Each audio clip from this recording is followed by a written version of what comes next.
All right, Alexander, let's talk about what is going on in the conflict in Ukraine. More talk about Syrski perhaps resigning or being fired. Some talk about Syrski and Zelensky wanting to surrender to the Russian military because they realize that Syrski and Zelensky. I say Zelensky because there's talk that there's some sort of top level general mafia in Ukraine, and all of this was about getting Ukraine to surrender to Russia because the generals understand that this war cannot be won. And we have the second peace summit. Zelensky is saying that Russia is invited to this. Very, very kind of him that Russia is going to be invited to this peace summit, or a Russian representative will be invited to this peace summit. But there is also talk which claims that Zelensky is just saying this because he is anticipating that Russia will not come to the peace summit. And when they don't show up to the second peace summit, that will show that Russia is not interested in a peace. So what do you make of all of this that is happening in Ukraine?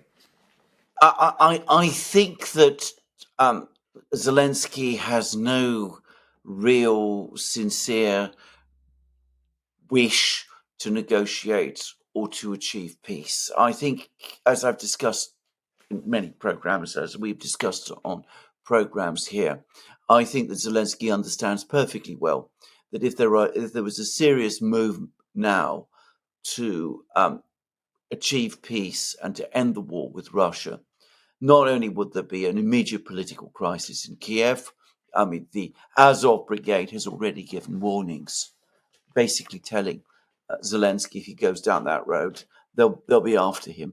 I mean, quite explicit warnings, by the way.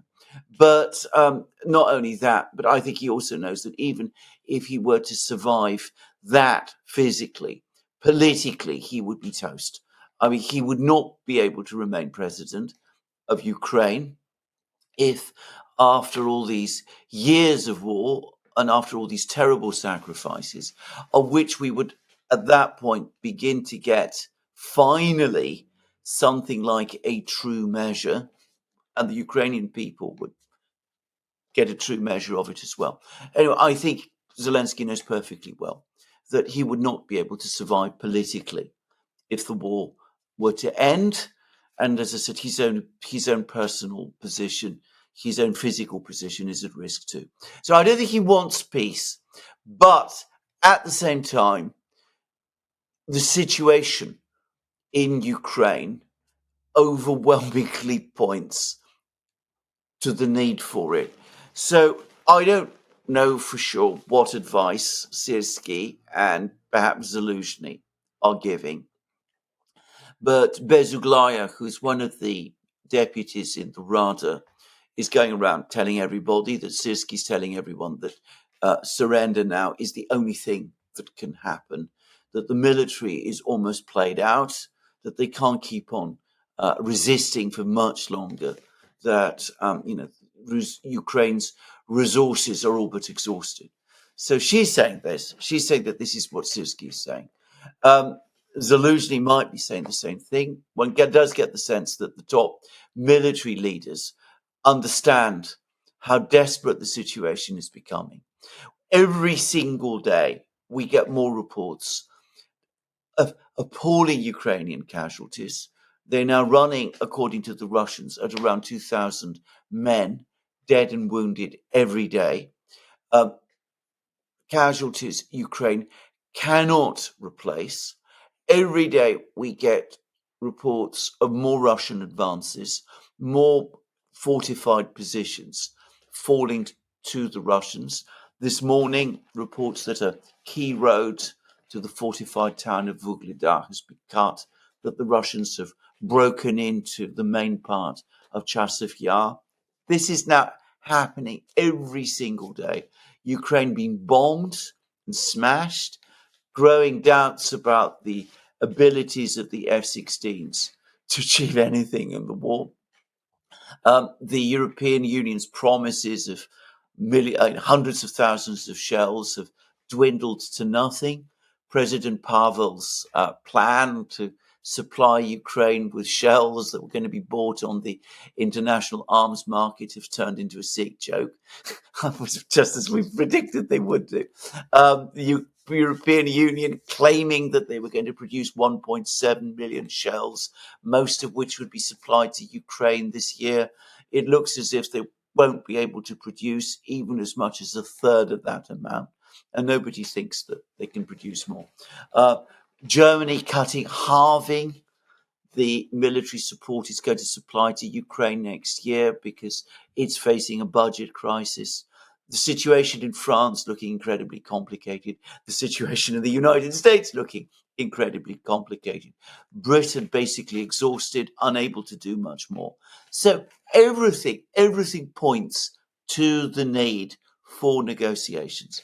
So what Zelensky is doing, this is getting his people to tell the New York Times, we're looking for a plan to negotiate. He's telling his people to spread stories about how Russia is going to be, very kindly and generously invited to the next peace conference.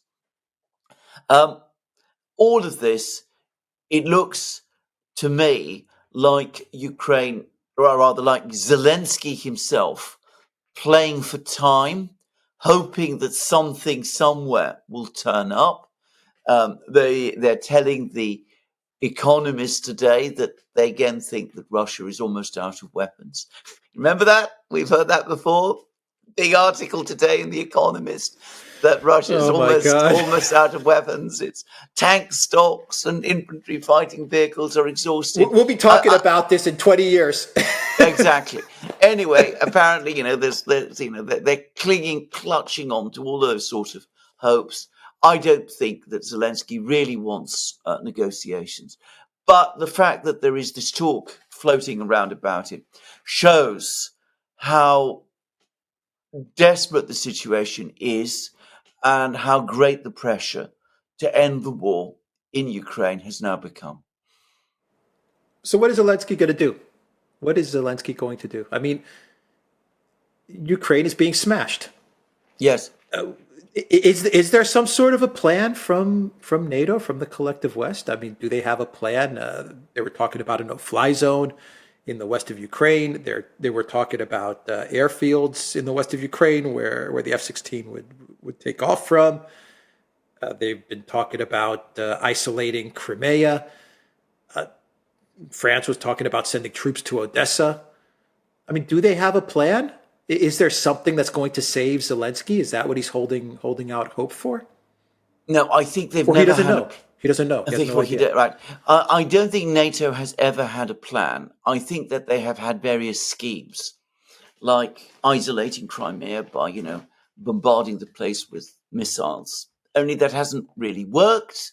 And the latest story is that because the missile launchers are being destroyed by the Russians where they are located, because the Russians now have complete surveillance of the area with their drones, that they're actually pulling out the missile. So that didn't work. So the idea of sending French troops and other troops to Ukraine, the European public has now shown in repeated elections that it is dead set against that idea too.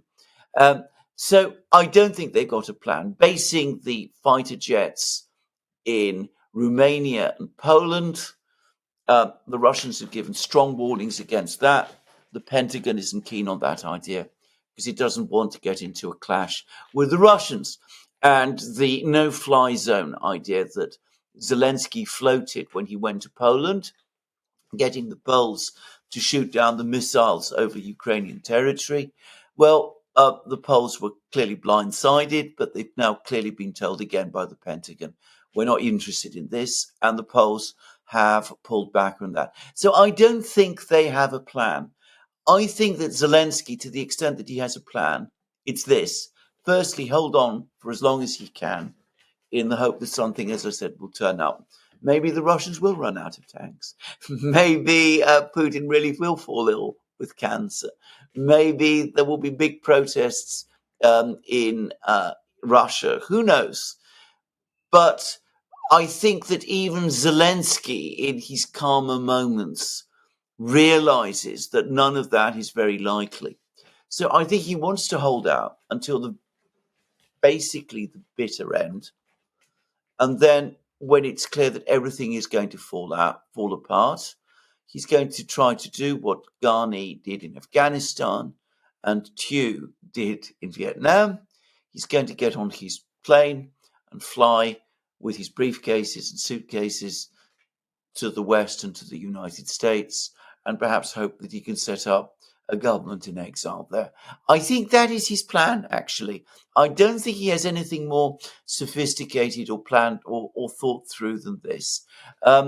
He probably calculates that his prospects of survival, both physically on this earth, and secondly, politically. And remember, if he's able to create some kind of government in exile, he has, in a kind of a manner, survived politically. He can still receive funding from Western governments that would still support him. Even if the Western governments lost interest, there would probably still be NGOs and philanthropists and all sorts of people who could provide something. So that, I think, for him personally, would work better than trying to conduct a negotiation which would put him in peril of his life and which would result in his complete political disgrace. So I think that's what he's going to do. Yeah, a government in exile, a type of Act Two to the Zelensky play, which would mean that he would get, maybe he won't get billions of dollars, but he'll get hundreds of billions of dollars. So I imagine that he thinks that's the best solution for himself. Yeah, I could definitely see that being his game plan.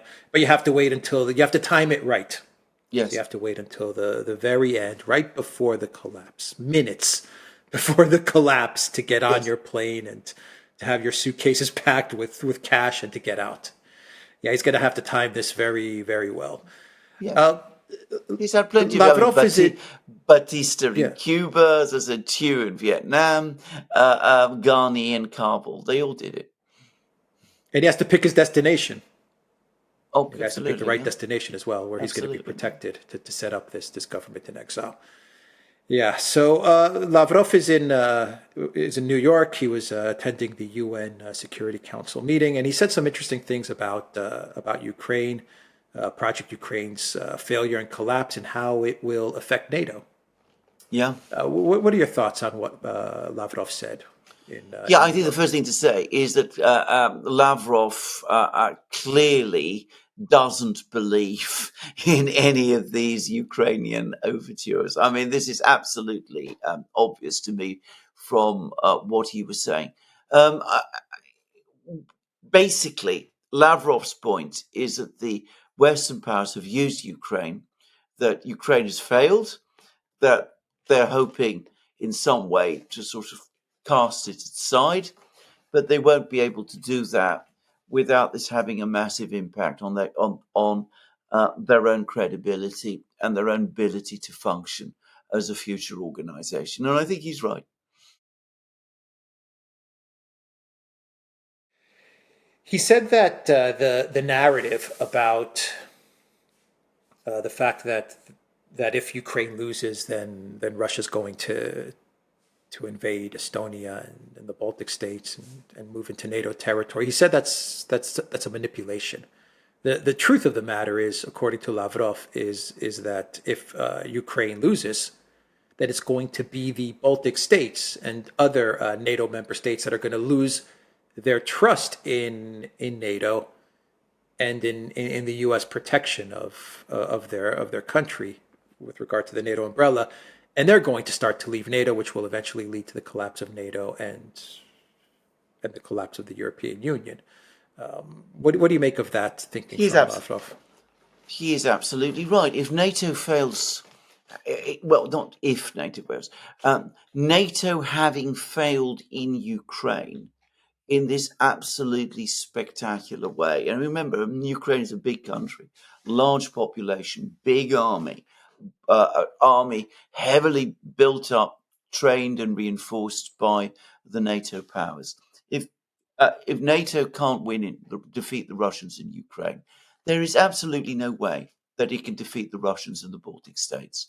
And if young Britons, Germans, Frenchmen, Italians are not prepared to fight for Ukraine.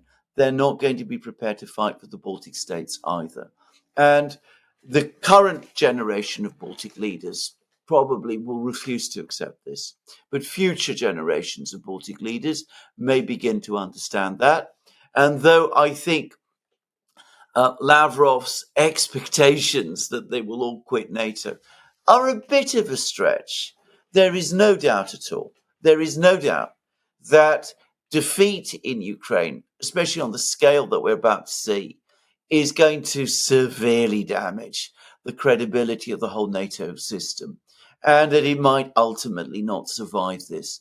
It's going to undermine NATO in two respects. One, in the way that Lavrov was talking about, in that countries like Finland, the Baltic states, Sweden, the other states will now say to themselves, well, is the United States really going to defend us from the Russians? It shouldn't be perhaps instead be rethinking what we have been doing over the last 30 years.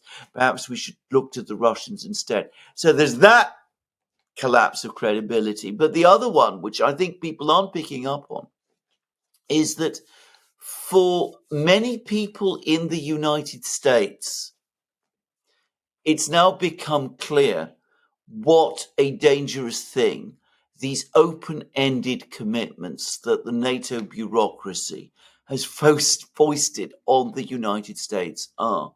Most Americans do not want to fight the Russians in Ukraine. Most Americans do not probably want to fight the Russians in the Baltic states. We're going to start seeing a shift away from NATO amongst the American public as well. And not just the American public, but the political class. And that is playing a key role, I think, in the rise of Donald Trump. Ultimately, isn't the fear that the money's going to dry up to NATO? I mean, most of the money is coming from the United States. Most of it is from the U.S. And if NATO starts to, I don't even want to say backtrack. Let's just say if NATO is just stops expanding, it's just contained, and doesn't continuously try to expand, then effectively there's no need to continue to pump it up with so much money, and that means if there's no money going to NATO, well, there's no money going to all of the bureaucrats who are in and around NATO, as well as all the think tanks and NGOs that are also associated with NATO. I mean, isn't the big fear at the end of the day, and the military-industrial complex, at the end of the day, it's all about NATO not expanding anymore means no more money being pumped into NATO, and that's bad for all of these entities which are feeding off of the NATO racket. Absolutely. What purpose does NATO now have? NATO was originally created in the 1940s to withstand the Soviet Union, which was in those days the ascendant superpower in Europe. It was led by Joseph Stalin. The Red Army was the biggest army on the European continent. It was the country at the vanguard of a revolutionary ideology, which was spreading across Europe. So you could argue then convincingly that you needed an alliance to hold that all back. And that was the purpose of NATO throughout the Cold War. Then, after the Cold War ended, it acquired its new purpose, which is as a prop and instrument of the hegemonic power of, well, let's call it the United States, but if you prefer, the neocons' vision of the United States. So NATO has expanded constantly. It brings in more and more countries. It links them to the Washington system. The neocons are in overall charge of this. All kinds of people in Europe do very well out of it. There's a constant grift of money and financing and all of that.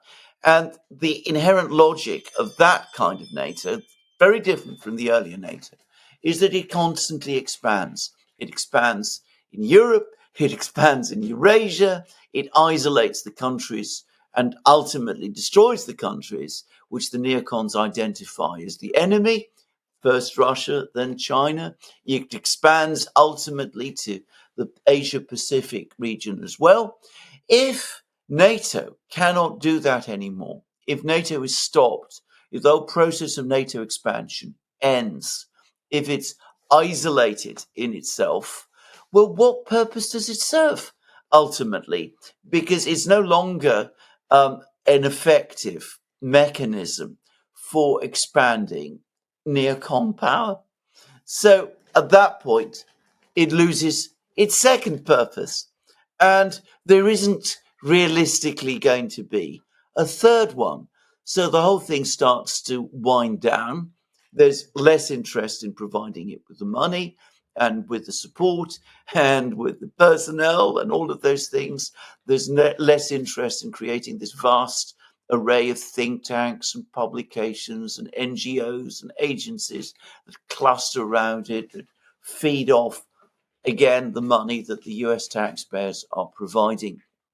There is some brave talk in Europe of keeping NATO going without the United States, which is a ridiculous idea. It's absolutely ludicrous to think that that can happen. The whole point about NATO was to have the United States in Europe. I mean, it's just a stupid idea. So, without perpetual expansion, NATO will die sooner or later. It will, first of all, turn into a zombie, an organization that has no real function, and then it will gradually die because people won't take it seriously anymore. The money will gradually stop. The institutions will fall away. The exercises will decline. The governments in Eastern Europe will start to cut their own deals with the Russians and with others, and the whole thing will finally implode on itself. And the world will be a much better place. Absolutely. Yeah. All right, we will end the video there, the Duran.locals.com. We are on Rumble, Odyssey, BitChute, Telegram, Rockfin, and Twitter X. And go to the Duran shop, pick up some limited edition merch. The link is in the description box down below. Take care.